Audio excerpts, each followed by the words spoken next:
karibu tena katika matangazo yetu ya moja kwa moja, lakini leo tumefika maeneo ya Kigugu Fresh A. Lakini kubwa zaidi ambalo limetuleta mahali hapa ni kwamba ile eneo kama unaliona hapa nyuma yetu, nadhani cameraman wetu anaweza kuonyesha view hapo, ni eneo la Chama cha Mapinduzi. Lakini eneo ambalo miaka mingi sana hapajawahi kujengwa, lakini diwani wa kata Pugu ambaye ni Mheshimiwa Frank Mangati, yeye ameweza kuwiwa zaidi na kwa baada ya kuona kwamba ile eneo limekaa muda mrefu sana bila kuwa na ofisi ya Chama cha Mapinduzi. Yeye kaonelea sasa kwa ajili ya kuja katika eneo hili ili iweze kufanywa usafi, lakini pia liweze kujengwa ofisi ya chama tawala cha Mapinduzi. Karimu Mkali ambaye ni miongoni mwa waandishi wa habari ambao nimeongozana nao, pia nataka tuweze kuzungumza. Labda kwako wewe Karimu, hili kwako linaleta muono wa aina gani?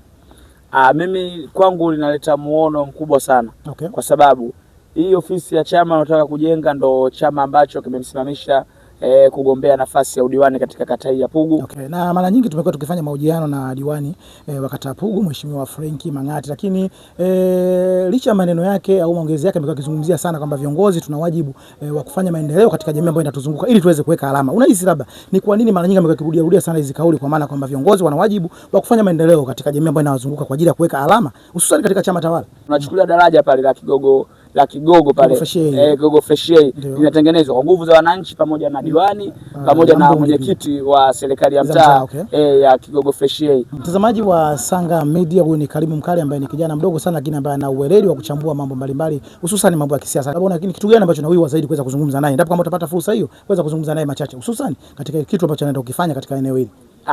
Mengi ya kuzungumza ninayo sana, lakini mimi ningependa kuwasihi viongozi wengine wenye ngazi kama ya Frank Mangati au wenye ngazi nyingine kwamba wachukue mfano kwa ndugu yetu Frank Mangati kwa sababu kuna vitu amevifanya ambavyo mimi binafsi nimevishuhudia, ambaye amefanya kwa kutumia pesa yake mwenyewe. Kama hili ni jambo la chama tawala kutoka katika mfuko wa chama tawala, lakini yeye kawiwa na chama hiki ambacho kimempa ngazi mpaka yeye kushikilia kinyang'anyiro cha udiwani akapata nafasi hiyo ya kugombania na chama ndio kimempendesha. Na yeye kama yeye mwanachama wa CCM analipa fadhila kwa chama. Tuzungumze pia na diwani aweze kutuambia ni kitu gani ambacho kimeweza kumsukuma zaidi, kwa sababu tunaamini kuna wengi ambao wamepita katika nafasi kama ya kwake lakini kuweza kufanya kitu kama hiki. Yeye kitu gani ambacho kimeweza kumgusa zaidi ili aweze kuja katika eneo? Nimelelewa na chama hiki na ndio maana kazi hizi tunazoziomba tunatambua wajibu wetu, na ndio maana leo tumekuja kufanya kazi ya chama, nje ya chama, ndani ya umma.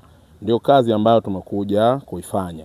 Tumekuja kuifanya ili tukifanya hivi maana yake umma unaona viongozi wa Chama cha Mapinduzi wanajenga chama chao, viongozi wa Chama cha Mapinduzi wanajenga makalavati, tunamwaga vifusi na njia zinapitika. Kwa hiyo ndio kazi ambayo tumeiomba, na uongozi huu ni wito. Ukipata nafasi lazima uweke alama ili kesho ukiondoka watu wakukumbuke. Ndio maana tunasema kazi yetu kubwa sisi ni kuhakikisha tunafanya kazi kwa uweledi, na sisi umri wetu bado vijana. Pale utapoona tunateleza, chama hiki kina wazee wengi kama ambavyo unaona, na sisi tuko tayari kwenye kusahihishwa kwa sababu tunaamini kukosoana ndio njia ya kusahihishana. Na Mwalimu Nyerere aliwahi kuandika kitabu kimoja kinaitwa Tujisahihishe. Kwenye kitabu kile cha Tujisahihishe Mwalimu Nyerere alituhusia sana juu ya unafsi, akimaanisha ubinafsi.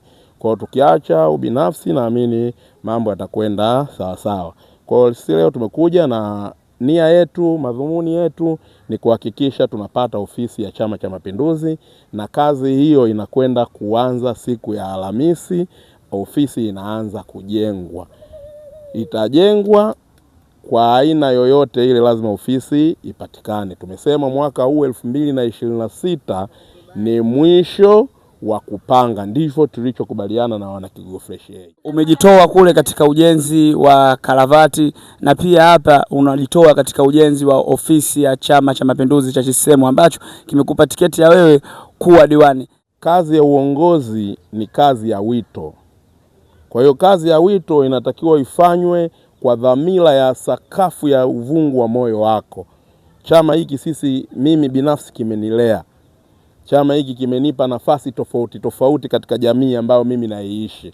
Mimi nimewahi kuwa katibu wa Chama cha Mapinduzi wa tawi, nimewahi kuwa mwenyekiti wa umoja wa vijana, nimewahi kuwa mjumbe wa baraza kuu, nimewahi kuwa katibu wa hamasa na chipukizi wa mkoa wa Dar es Salaam, nimekuwa mwenyekiti wa Chama cha Mapinduzi wa kata, mpaka sasa hivi ni mjumbe wa mkutano mkuu wa taifa wa jumuiya ya wazazi, sasa hivi ni diwani wa Chama cha Mapinduzi, diwani wa kata ya Pugu. Kwa hiyo nawiwa kabisa, ni lazima nifanye nayo, natakiwa kufanya zaidi ya haya kwenye chama changu.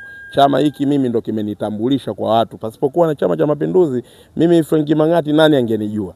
Nimejulikana kwa sababu ya ukubwa wa chama hiki, sio kwa sababu ya mimi jina langu. Chama hiki ni kikubwa kuliko mimi, na ndio maana tunasema ni lazima tukijenge. Wazee wetu hawa wakina Mzee Msoma hawa kesho hawatakuwa viongozi. Kwa viongozi tutakuwa sisi kwenye chama hiki. Kwa hiyo lazima tujiandae kukipokea chama hiki, na maandalizi tunatakiwa tuyafanye sisi wenyewe ingali tukiwa tuna nguvu. Tuhakikishe chama hiki kinakaa mahala salama, chama kinaendelea kutawala, chama tunaendelea kuwasaidia kazi viongozi wetu wa Chama cha Mapinduzi. Daktari Samia Suluhu Hassan anafanya kazi kubwa kwenye nafasi yake ya mwenyekiti wa Chama cha Mapinduzi, anafanya kazi kubwa kwa kuwa rais wa Jamhuri ya Muungano wa Tanzania, na sisi wasaidizi wake tuko tayari kuunga mkono juhudi ambazo anazifanya.